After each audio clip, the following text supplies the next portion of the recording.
Il y a quelques semaines, je lisais le livre de Kiyosaki intitulé « Le cadran du cash flow », un guide pour atteindre la liberté financière. Il y a un petit paragraphe qui a retenu mon attention. Dans ce paragraphe, l'auteur dit que les propriétaires d'entreprises qui réussissent augmentent leurs dépenses, mais que les employés qui réussissent augmentent leurs revenus. Pour moi, cela n'avait pas de sens au départ, car je ne comprenais pas comment l'augmentation des dépenses pouvait être une bonne chose pour un propriétaire d'entreprise, mais l'augmentation des revenus une mauvaise chose pour un employé. Je vais vous expliquer la raison dans les minutes qui suivent, mais laissez-moi d'abord vous dire que si vous avez lu les livres de Kiyosaki, vous savez probablement que la plupart de ces livres répètent les mêmes informations encore et encore. Il donne généralement 80% de graisse et 20% de viande à ses lecteurs. En d'autres termes, 20% des informations sont généralement nouvelles et le reste est répétitif. Je vais essayer de vous donner la viande seulement, sous la forme d'un top 9 des leçons à retenir de ce livre. Leçon 1. Pourquoi ne pas trouver un travail ? Kiyosaki raconte qu'après plusieurs tentatives pour devenir millionnaire, il y est finalement parvenu, mais a très vite tout perdu et s'est retrouvé à la rue. Il a été contraint de vivre dans la maison d'un ami et avait à peine de quoi payer ses frais de subsistance. Pendant ces moments difficiles, on lui posait souvent cette question. Pourquoi tu ne te trouves pas un travail ? Même si lui et sa femme avaient tous deux suffisamment de qualifications pour obtenir un bon emploi dans de nombreuses entreprises, Kiyosaki dit qu'il l'a toujours refusé parce qu'il ne voulait jamais être du mauvais côté du cadran du cash flow. Vous connaissez probablement déjà le cadran du cash flow de Kiyosaki, mais laissez-moi le résumer rapidement. Selon le cadran du cash flow, les gens sont divisés en 4 catégories selon la façon dont ils gagnent leur argent. Les employés, les travailleurs indépendants, les propriétaires d'entreprises et les investisseurs. L'auteur pense que c'est un mauvais choix d'être du côté gauche du cadran du cash flow parce que de ce côté, vous devez travailler dur et payer des impôts élevés. De plus, si vous voulez devenir riche, il est très difficile de le faire du côté gauche. C'est la raison pour laquelle Kiyosaki n'a jamais voulu trouver un emploi, car cela l'aurait automatiquement placé du côté gauche. Du côté droit, les propriétaires d'entreprises et les investisseurs paient très peu d'impôts, voire aucun, car la loi leur permet de dépenser en premier et de payer des impôts sur ce qui reste. C'est tout le contraire des employés qui paient d'abord des impôts et vivent avec ce qui reste. Kiyosaki affirme que les propriétaires d'entreprises qui réussissent augmentent leurs dépenses, mais que les employés qui réussissent augmentent leurs revenus. Comme je l'ai dit au début de la vidéo, cela n'avait pas de sens pour moi au début. La raison en est que si vous voulez augmenter vos revenus en tant que salarié, vous devez travailler très dur. De plus, le plus gros problème est que lorsque votre revenu augmente, les impôts augmentent également. Vous partagez une grande partie de votre argent durement gagné avec le gouvernement. De l'autre côté, les propriétaires d'entreprises se concentrent sur l'augmentation de leurs dépenses, car ils en retirent 2 énormes avantages. Premièrement, en augmentant leurs dépenses, ils réduisent leurs revenus imposables et finissent par payer très peu d'impôts. Deuxièmement, si vous regardez leur état financier, vous verrez que la plupart de leurs grosses dépenses sont destinées à acheter des actifs qui leur apportent des revenus supplémentaires. En d'autres termes, ce qui sort de la colonne des dépenses apparaît rapidement dans la colonne des actifs et génère des revenus supplémentaires. Par conséquent, ils continuent à augmenter leurs actifs et leurs revenus tout en payant peu d'impôts. Selon l'auteur, si vous voulez comprendre où va l'entreprise ou la personne, il suffit de regarder sa colonne des dépenses. Si la majorité de vos dépenses sont consacrées à l'achat de biens, tels que la télévision ou le téléphone, vous envoyez vos soldats dans une guerre où vous savez qu'ils seront tués. D'un autre côté, si vos dépenses sont dirigées vers l'achat d'actifs, vous envoyez vos soldats capturer d'autres soldats pour votre armée qui, en retour, travailleront dur pour capturer d'autres soldats. Si vous êtes suffisamment discipliné, ce processus peut transformer votre petite armée en un empire. Kiyosaki raconte qu'un jour, un journaliste lui a demandé combien il avait gagné l'année dernière et combien il avait payé d'impôts. Lorsqu'il a répondu qu'il avait gagné $1 million et qu'il n'avait payé aucun impôt, le journaliste n'a tout simplement pas compris comment cela était possible. Après quelques jours, le journaliste a publié un article intitulé « Un millionnaire gagne des millions mais ne paie pas d'impôts ».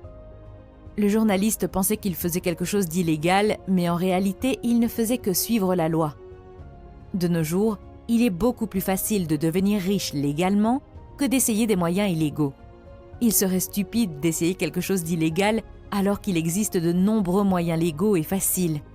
Si vous voulez passer du côté gauche au côté droit, vous devez comprendre que chaque cadran est comme un pays différent où les gens parlent des langues différentes. Avant de vous déplacer, vous devez vous éduquer et apprendre la langue de ce cadran. Si vous parlez à un employé du cadran de gauche, vous constaterez que son vocabulaire principal est constitué de mots tels que sécurité de l'emploi, avantages sociaux, revenus élevés, pension, chèque repas, etc. Cependant, si vous parlez à un investisseur, vous vous rendrez rapidement compte qu'ils n'utilisent pas ces mots. Ils utilisent des mots tels que rendement sur l'argent investi, gain en capital, ratio PE, etc. Comme vous le voyez, si vous voulez changer de cadran, vous devez vous éduquer et parler ce langage dès le départ. L'auteur dit que vous êtes peut-être dans le cadran des employés pour le moment, mais vous pouvez vous informer sur les autres cadrans et expérimenter petit à petit. Au début, il est normal d'être dans plus d'un cadran. Maintenant, j'ai un commentaire à faire sur le fait de changer de cadran et de devenir propriétaire d'une entreprise ou investisseur. De nombreuses personnes qui lisent les livres de Kiyosaki deviennent soudainement enthousiastes et veulent devenir entrepreneurs et quitter leur emploi. Mais laissez-moi vous demander ceci. Imaginez que je vienne vous voir et que je vous dise « Hé, est-ce que vous aimeriez être un athlète olympique et gagner une médaille d'or dans votre sport préféré ?» Vous répondriez probablement « Oui, j'aimerais représenter mon pays aux Jeux olympiques, être célèbre, gagner une médaille d'or et avoir un corps superbe avec des abdos. Ce serait génial, inscrivez-moi. » Mais avant de vous lancer, laissez-moi vous emmener un instant derrière la scène et vous montrer ce qui s'y passe. Comprenez-vous vraiment à quel point vous devez travailler dur pour devenir un athlète olympique ? Savez-vous que vous devez passer 5 à 6 heures en salle de sport chaque jour, parfois 2 fois par jour ? Voulez-vous vraiment manger des blancs de poulet et des légumes la plupart du temps ?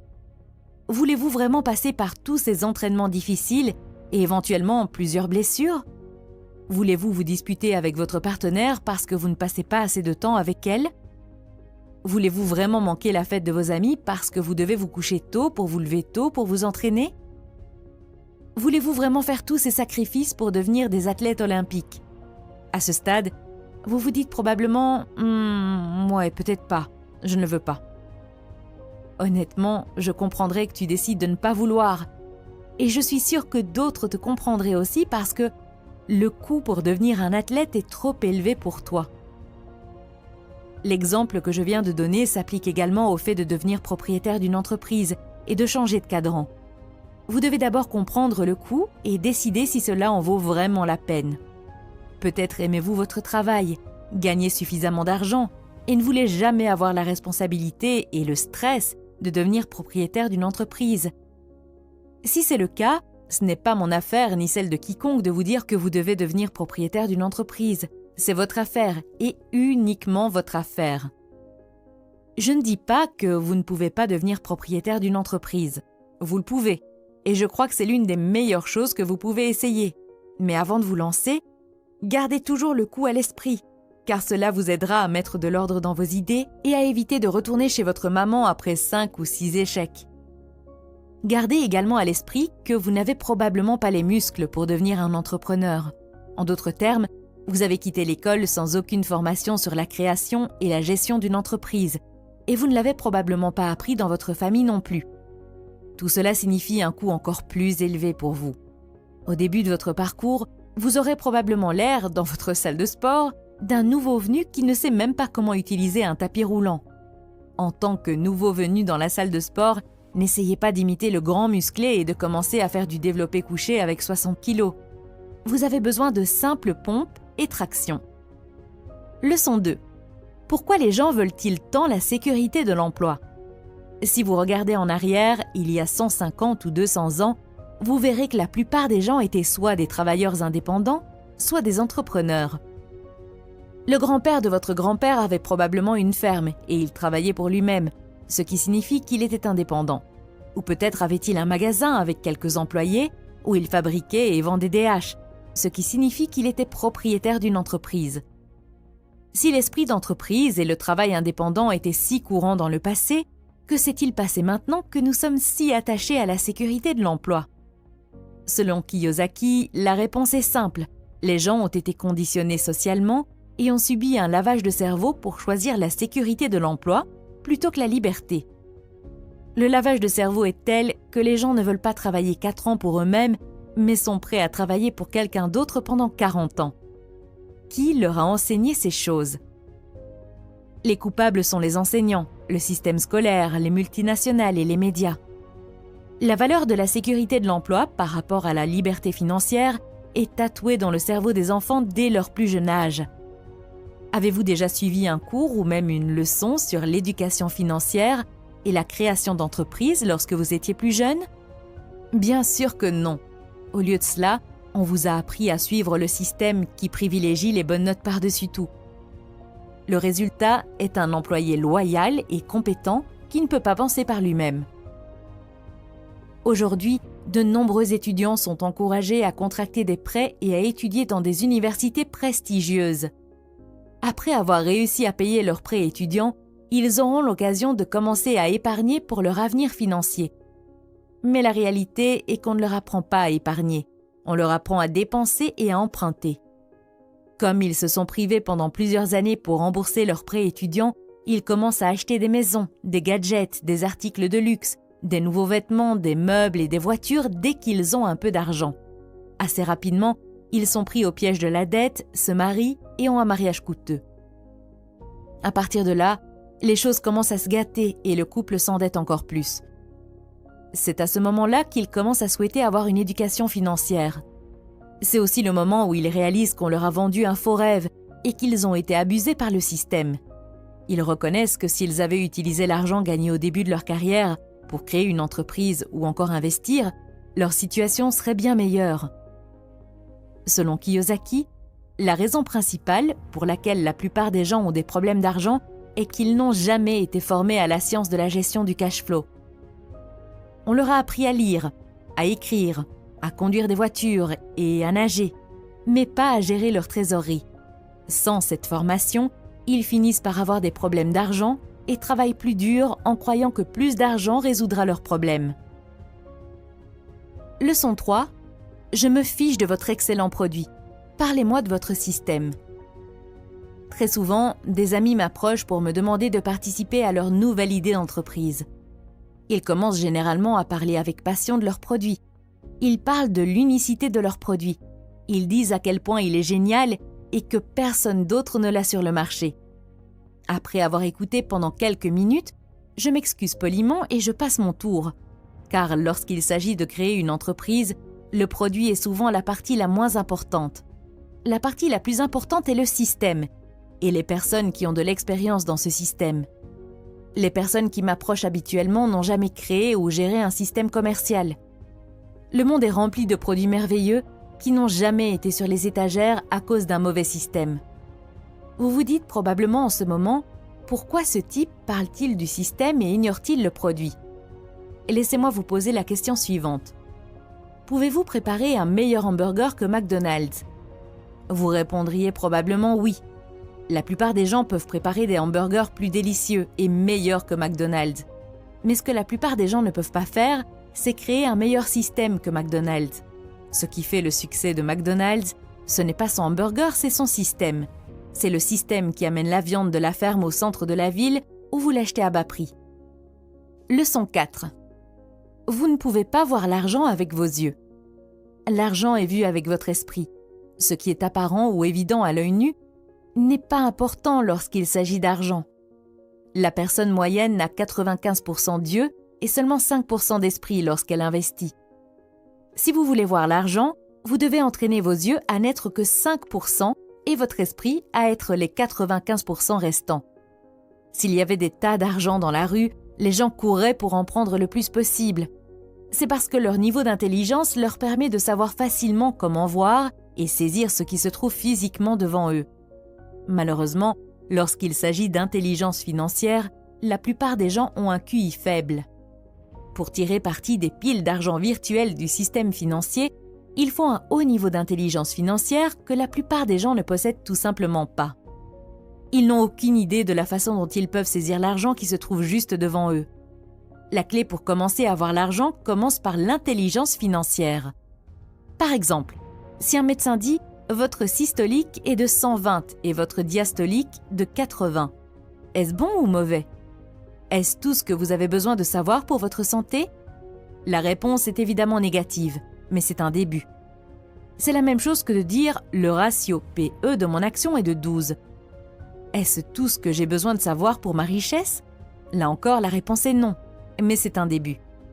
L'intelligence financière commence par l'alphabétisation financière, et l'alphabétisation financière commence par la compréhension des mots et des chiffres financiers. Kiyosaki dit qu'il n'est pas d'accord avec ceux qui disent « il faut de l'argent pour faire de l'argent ». Selon lui, la capacité de gagner de l'argent sans argent commence par la compréhension du langage de l'argent. Comme disait toujours le père riche, si l'argent n'est pas d'abord dans votre tête, il ne collera pas à vos mains. Si vous voulez augmenter votre intelligence financière, l'auteur recommande de jouer le jeu du cash flow. Je ne peux pas dire s'il s'agit d'une fraude ou non, mais j'ai trouvé son jeu très utile. Il y a plusieurs choses que je n'aime pas chez lui, mais je dois admettre qu'il a de bonnes informations dans ses livres, surtout dans le premier livre, Père riche, Père pauvre. Ce livre a changé de nombreuses vies pour le meilleur, et c'est quelque chose que vous ne pouvez pas ignorer. Leçon 5. Trouvez des mentors.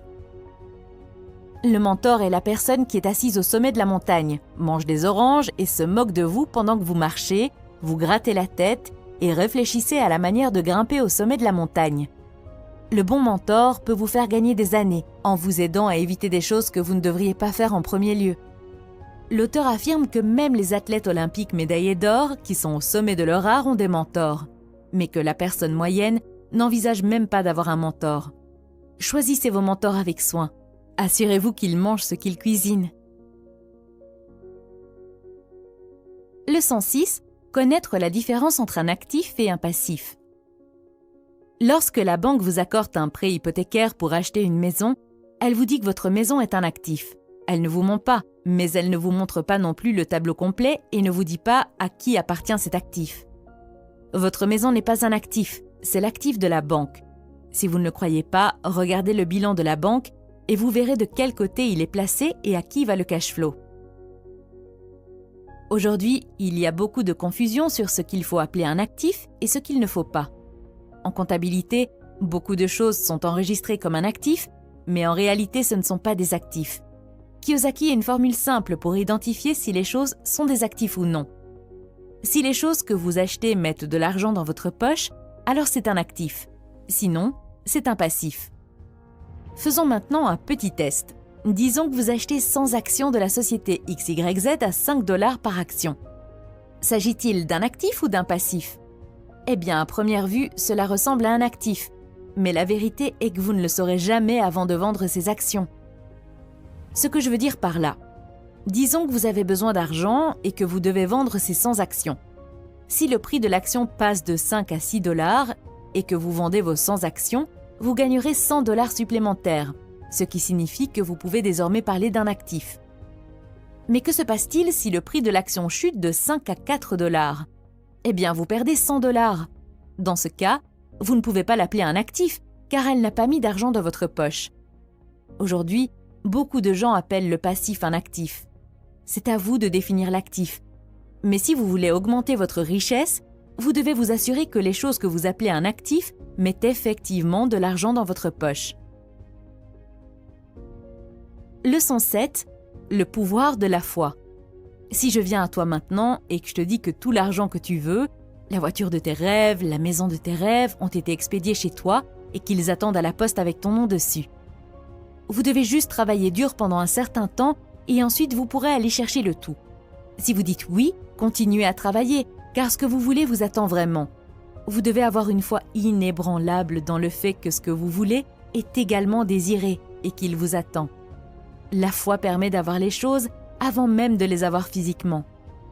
Les personnes qui réussissent ont une foi solide, même lorsqu'elles sont sans abri et dorment dans la rue, car elles croient fermement que ce qu'elles veulent est déjà au bureau de poste et les attend. Leçon 8. Comment pouvez-vous voir votre avenir? Veux-tu que je te raconte ton avenir? Parlez-moi des 5 personnes avec lesquelles vous passez le plus de temps et je vous dirai comment sera votre avenir. Voici un bon exercice à faire. Première étape, notez le nom des 5 personnes que vous fréquentez le plus.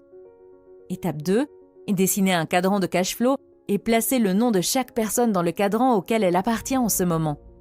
Étape 3, voyez si ces personnes se dirigent également vers le même cadran que vous ou sont déjà dans le cadran auquel vous voulez appartenir. Si ce n'est pas le cas, il est temps de faire quelques changements. Si vous voulez voler avec les aigles, ne nagez pas avec les canards. Leçon 9. Restez neutre face à la victoire et à la défaite. Pour réussir en tant qu'investisseur ou propriétaire d'entreprise, vous devez être émotionnellement neutre par rapport au fait de gagner et de perdre. La principale raison pour laquelle tant de personnes ont des difficultés financières n'est pas qu'elles n'ont pas reçu une bonne éducation ou qu'elles ne sont pas travailleuses. C'est parce qu'elles ont peur de perdre. Si la peur de perdre les arrête, ils ont déjà perdu. La plupart des gens souffrent financièrement parce que leurs émotions contrôlent leurs pensées. En tant qu'être humain, nous avons tous les mêmes émotions. Ce qui détermine ce que nous avons dans la vie est principalement la façon dont nous gérons ces émotions.